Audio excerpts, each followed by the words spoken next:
We're going to install a radiant barrier heat and noise shield in this doghouse of this Class A V10 Ford motorhome.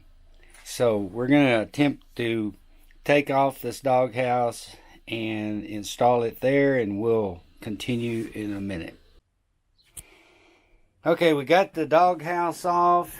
You can see it already has some radiant barrier in it. We're just going to put another coat in there and go from there. Okay, what we did is we cut this heat shield to fit on the inside of the compartment here all the way around, and now we're gonna show you the inside of the doghouse.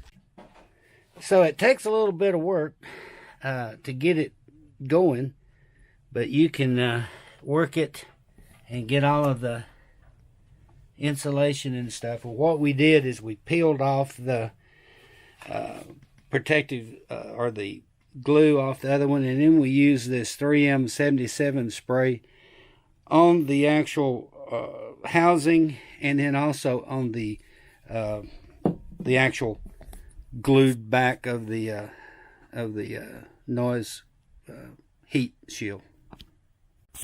This is the finished product of the doghouse, and again we peeled the backing off of the heat shield, sprayed it with 77 spray, and then sprayed the housing with 77 spray, and then worked it in. So now we're going to put the housing back on, and we should be completed.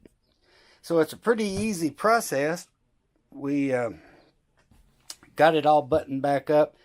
It's a little challenging to put the screws back in the housing, but other than that, I think it's gonna quieten it down a little bit and knock all the heat off. We did take and put lining in along here all the way around on the sides, all the way around, and even up in around the passenger side here, so should help a lot. Well, we finished the project today and got the doghouse back on the Class A motorhome.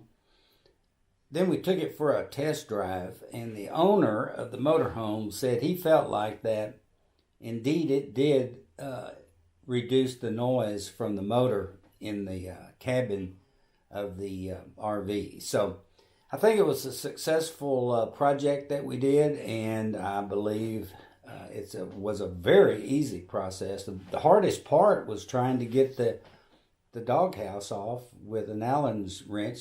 He had to use an Allen wrench to get his doghouse off. So that's the final analysis.